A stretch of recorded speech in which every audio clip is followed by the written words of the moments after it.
हजुर नमस्कार, म डाक्टर सोनी श्रेष्ठ स्वागत छ हजुरहरूलाई मेरो हेल्थ अवेरनेस च्यानलमा। सर्वप्रथम त म हजुरहरू सबैलाई धेरै धन्यवाद थ्याङ्क यू भन्न चाहन्छु। यो हेल्थ अवेरनेस सम्बन्धी भिडियोहरू हेरिदिनु भएकोमा, मन पराइदिनु भएकोमा। सधैँ जस्तै स्वास्थ्य सम्बन्धी विषयहरू लिएर आउने क्रममा आजको मैले विषय छानेकी छु स्ट्रोक। यसलाई पक्षघात पनि भनेर भनिन्छ भने कसैले प्यारालाइसिस भएको भनेर पनि भनिन्छ।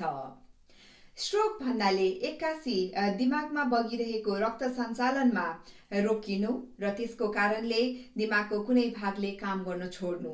यसलाई विभिन्न भागमा बाँड्न सकिन्छ, तर सरल भाषामा भन्नुपर्दा हामीले 3 भागमा बाँड्दछौँ। स्केमिक स्ट्रोक यो चाहिँ एकदमै कमन हो। यसमा चाहिँ रगत सञ्चालन हुने रक्तनलीहरू साँघुरो भई रक्तनलीहरूमा रगत जम्मा भएर रगत सञ्चालन रोकिनु। अर्को हेमोरेजिक स्ट्रोक जसमा चाहिँ रगत बग्ने रक्तनलीहरू कमजोर भएर फुट्ने, रगत बग्ने र रगत सञ्चालन रोकिनु। र अर्को चाहिँ ट्रान्जिएन्ट स्केमिक अट्याक जसलाई चाहिँ TIA भनेर पनि भनिन्छ। यसमा चाहिँ अस्थायी रूपमा यानि क्षणिक रूपमा रक्त सञ्चालनमा कमी हुनु। यसको बारेमा म छोटो कुराकानी पछि गर्नेछु। र अब चाहिँ अरू कुराकानी भन्नुपर्दा कारण त हामीलाई थाहा भयो, तर अर्को भन्छौँ हामी रिस्क। अरू के कारणले चाहिँ स्ट्रोक हुन सक्छ भन्दाखेरि यदि high blood pressure, diabetes, obesity, overweight, cholesterol, high कोलेस्ट्रोललाई नियन्त्रण गर्न सकेन भने यसले स्ट्रोकको रिस्क बढाएको हुन्छ। अर्को चाहिँ हाम्रो जीवनशैलीसँग जुडेको रेगुलर व्यायाम, स्वस्थ खाना नभए पनि यसले स्ट्रोकको रिस्क बढाएको हुन्छ। र आउँ अब कुराकानी गरौँ यसका लक्षणको बारेमा। सबैभन्दा महत्त्वपूर्ण कुरा बुझ्न के जरुरी छ भने स्ट्रोक इज एन इमर्जेन्सी। यो चाहिँ इमर्जेन्सीको सिचुएसन हो। यसको लागि जति सक्दो उति छिटो बिरामीलाई चाहिँ अस्पतालमा इमर्जेन्सी डिपार्टमेन्टमा पुर्याउन जरुरी छ। र यसको लक्षणलाई पनि त्यसै अनुसार सजिलो बुझ्न को लागि चाहिँ छोटो हिसाबले यसको लागि कमन लक्षणहरूलाई चाहिँ हामी भन्छौँ FAST. F stand for face. अनुहारको कुनै पनि भाग कमजोरी हुनु, चलाउन गाह्रो हुनु, खान निल्न गाह्रो हुनु, आँखा बन्द गर्नु गाह्रो हुनु, अनुहार बाङ्गो भएको जस्तो, झुलिएको जस्तो देखिनु। A stand for arm. हात नचल्नु, कमजोर हुनु। S stand for speech. Slurred speech भन्नुको मतलब शुद्ध बोली नहुनु। बोलीमा पनि शुद्ध नहुनु, कुनै आफूले बोल्न खोजेको शब्द भेटाउन गाह्रो हुनु, बोल्दा अरूले नबुझ्नु, यस्तो कुनै पनि परिवर्तन बोलीमा हुनु। T stand for time. Time is very crucial. समय चाहिँ एकदमै महत्त्वपूर्ण छ यहाँ। त्यसैले स्ट्रोकको कुनै पनि सङ्केत देखेमा सबैभन्दा महत्त्वपूर्ण काम चाहिँ बिरामीलाई कसरी हुन्छ, अस्पतालमा क्लिनिकमा होइन, डाक्टरलाई बोलाएर होइन, डाक्टरलाई कुरेर होइन कि कसरी हुन्छ इमर्जेन्सी डिपार्टमेन्टमा बिरामीलाई पुर्याउनु पर्यो। एम्बुलेन्स बोलाएर होस्, आफूसँग गाडी छ भने आफूले कसरी हुन्छ कुनै पनि माध्यमबाट तर छिटो गर्नु पर्यो, बिरामीलाई चाहिँ इमर्जेन्सी डिपार्टमेन्टमा पुर्याउनु पर्यो।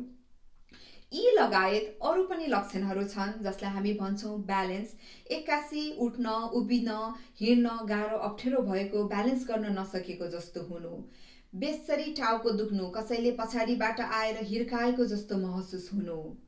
बोलीमा आफूले भन्न खोजेको कुरा भन्न नसक्नु, बोली नै ननिस्किनु, बोल्दाखेरि अरूले नबुझ्नु, बोली शुद्ध नहुनु, रिङ्गटा लाग्नु, सबै कुरा घुमेको जस्तो हुनु, आँखामा कुराहरू धमिलो देख्नु, दुईटा यानि डबल भिजन दुईटा देख्नु, कुनै पनि भागमा चाहिँ देख्न नसकिनु, र साथसाथै चाहिँ अर्को चाहिँ आँखाको ज्योति गुमाउनु, आँखाले देख्न नसकेको जस्तो हुनु, हात खुट्टाहरू कमजोर हुनु, निल्न गाह्रो हुनु, निल्न नसक्नु, यस्ता विभिन्न लक्षणहरू देखा पर्न सक्छन्।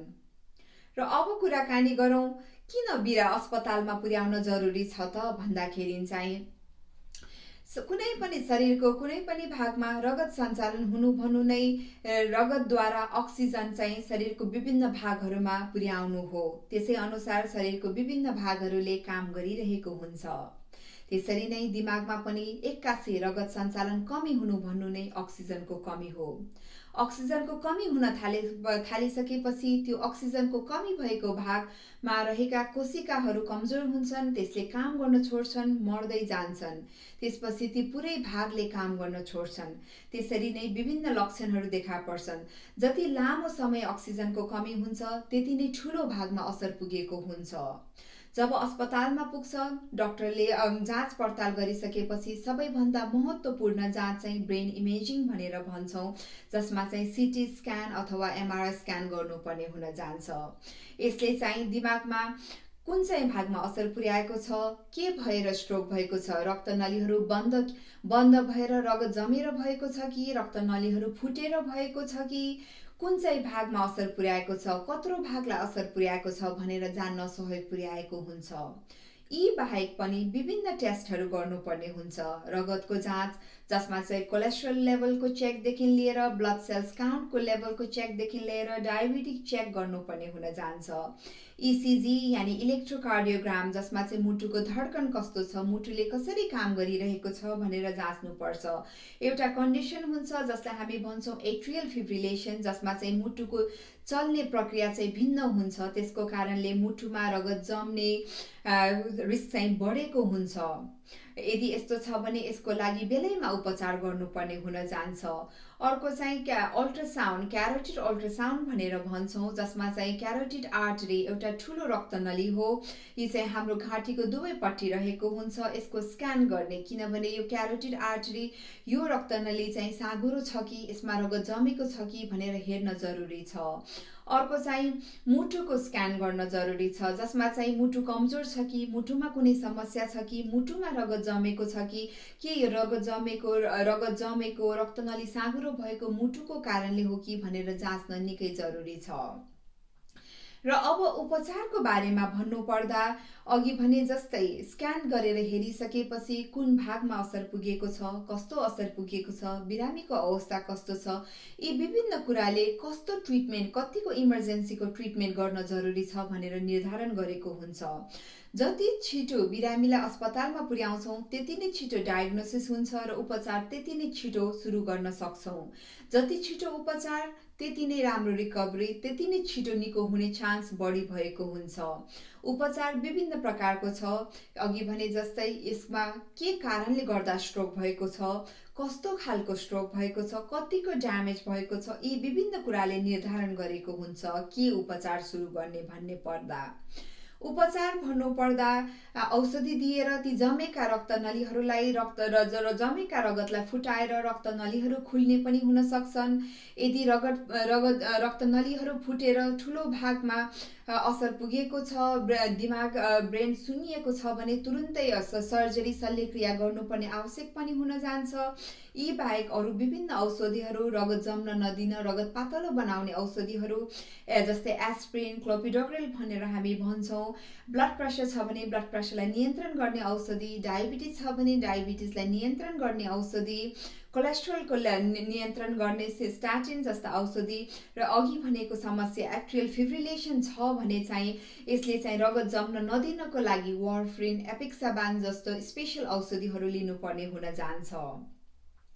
र अर्को कुरा चाहिँ हामी के भन्नुपर्छ भने रिहेबिलिटेसन। यसको चाहिँ एकदमै महत्त्वपूर्ण भूमिका रहेको हुन्छ स्ट्रोक भइसकेपछि रिकभरी हुनमा विभिन्न कुराहरूले चाहिँ अफेक्ट गरेको हुन्छ, जसमा चाहिँ अब यदि पहिले नै रोग छ, कतिको ड्यामेज भएको छ, हात खुट्टा पुरै नचलेको छ कि, बोली शुद्ध नभएको छ कि, यी विभिन्न कुराहरूमा असर पुर्याएको हुन्छ।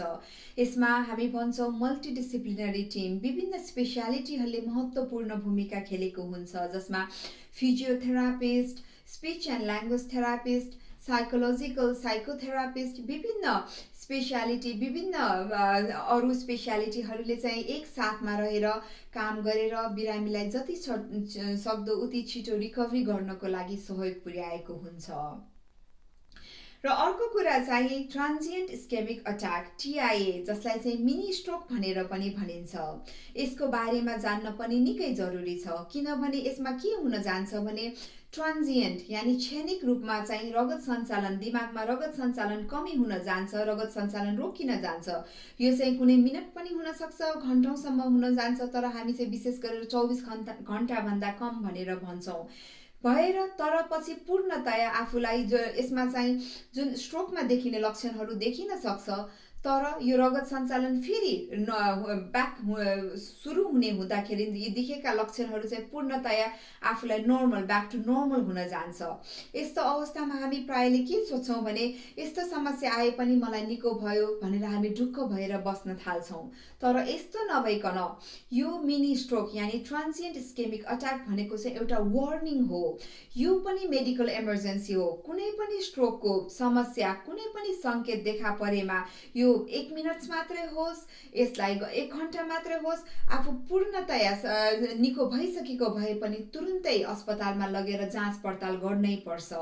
किनभने यो अवस्थामा हामीले पत्ता लगाउन सक्यौँ कि समस्या कहाँ छ, के भएको छ भनेर पत्ता लगाउन सक्यौँ भने चाहिँ हामीले भविष्यमा आउने स्ट्रोकलाई रोक्न सक्छौँ। यदि हामी ढुक्क भएर केही नगरिकन बस्यौँ भने चाहिँ केही दिन पश्चात होस्, हप्ता पश्चात होस् या महिना पश्चात होस्, स्ट्रोक चाहिँ आउँछ नै। त्यसैले यो मिनी स्ट्रोकलाई चाहिँ नै हामी सन्चो भयो, निको भयो भनेर ढुक्क परेर बस्नै होइन कि यसलाई वार्निङको रूपमा लिएर जति सक्दो उति छिटो अस्पताल चाहिँ बिरामीलाई लानै पर्छ। हामीले उपचारको कुरा पनि गर्यौँ, इमर्जेन्सीको बारेमा पनि गर्यौँ, तर यी बाहेक हामीले जान्न के जरुरी छ भने के स्ट्रोकलाई प्रिभेन्ट गर्न सक्छौँ, के हामीले रोकथाम गर्न सक्छौँ त?